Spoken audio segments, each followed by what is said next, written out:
Wanted to go over this sequence for trade management or for trade management concepts. Just to give you some quick context on the higher time frame market profile here. So this was the prior day. We've got pretty much trend day straight up with a small pullback at the end of the day. We have the overnight inventory, which is accepting of these new highs, and we are net long 100%, and we have a gap up, right? So the name of the game today would be to watch for the gap fill. We don't have that much to fill technically to the prior day high or to the settlement, and we do have a piling on effect. And what that is we've got a lot of longs right here from 2 days ago, a lot of longs from yesterday, and we just simply have the piling on effect where we have a lot of folks that are long and more than likely have stop losses at very mechanical places. And so if we do start to get that correction, my anticipation would be that we're going to be going lower, and you just want to monitor for continuation to find out if that stop loss run is going to be met with new sellers. So that's the context. You've got this confluent level, settlement, overnight low, prior day high, point of control, pretty close to the prominent point of control for the overnight. Yeah, that's basically it for the context. So let me go over to the more granular market profile. And this is where we're at in the open, right here. I'm just going to hit play. We're going to see what happens.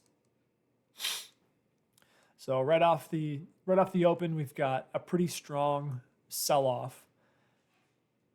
And if price gets above the open very much, then that just sort of gives us a lower confidence day. As of now, without price getting above that, that means we've got higher confidence in going down.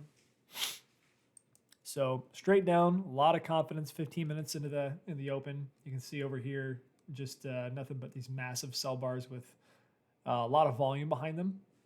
And I will be getting into a short here at some point. I'm not sure where it's at, but it's coming up.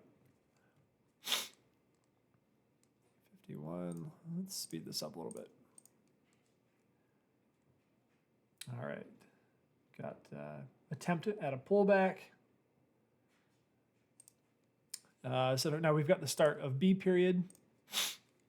And the name of the game here is we don't want to see B period come too far back into the A period, right? So if we're seeing strength to the downside, you typically don't want to see the new period go into more than half back of the last period. So that would be around the prior day high.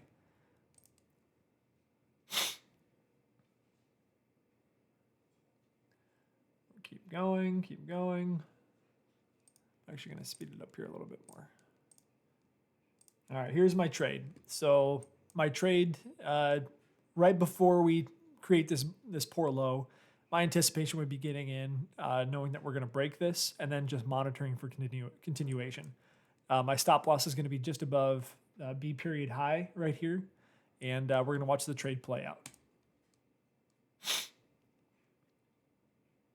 Nice break through that poor low. And looks like we're going to be headed toward a very mechanical level, that settlement overnight low. That's the key level that we're looking to break here. We're bearish below that level. That's where screens go red around the world. So we created a poor low in B and C period, and we took that out. Over here, you can see this is my entry.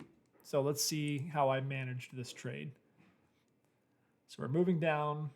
Continuing, this is all the items that we want to see here. We've got elongation of all of the different, on each period. Each period is not coming back to around a little more than half back of the prior period. So everything that we have now is telling us that we should expect to continue lower.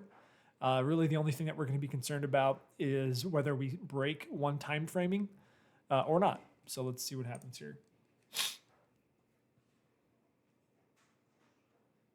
Keep moving down. Here's the point of control from the prior day. It looks like this whole area was high in volume, but this is the point of control. This has created a weak low, which should be taken out. So right now we've got a settlement overnight low, confluent level right here. That level is weak. That should be taken out. We also have a weak level down here that should be taken out. Let's find out which one goes first. So locked in one of my trades right here, or one of my contracts. The reason being is that if we had a weaker market, we would have seen price come through here without coming back this deep into D period. So the reason I locked that one in was because we came more than half back into this period after visiting the point of control, which is more bullish. You know, if we get close to a level, we should take it out. And the fact that we didn't means that we're not as weak as I would like for this trade to follow through. Anything else there? No, let's see what happens.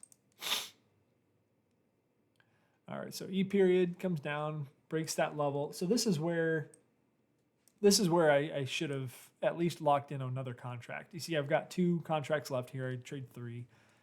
This break right here, if this doesn't follow through, that's where you should lock in at least one more of the contracts, if not both of them. And I'll tell you why. So that level, we get a poor low and a weak low taken out. And what you want to see is continuation after that. If E period comes back high into to D period or even E period, that means it's not as weak as you would like to see. So the odds of continuation are lower. And that's essentially exactly what we saw here. I mean, E period coming deep into D period, breaking one time framing. And on trend days, sometimes you'll break one timing framing once. But it happens later in the day. So just the fact that we broke one timing framing this early in the session, around 11 o'clock or so, means the odds of a trend day down are lower at this point. And that's essentially the reason I should have locked one in right here, because the D period came back after we visited the point of control, that was a sign that we're not as weak as I'd like to be for the trade. So should have taken that one off. So E period broke D period. Now we have F. I'll move my stop loss right here and just basically wait to see what happens. I think we just get a lot of sideways action here.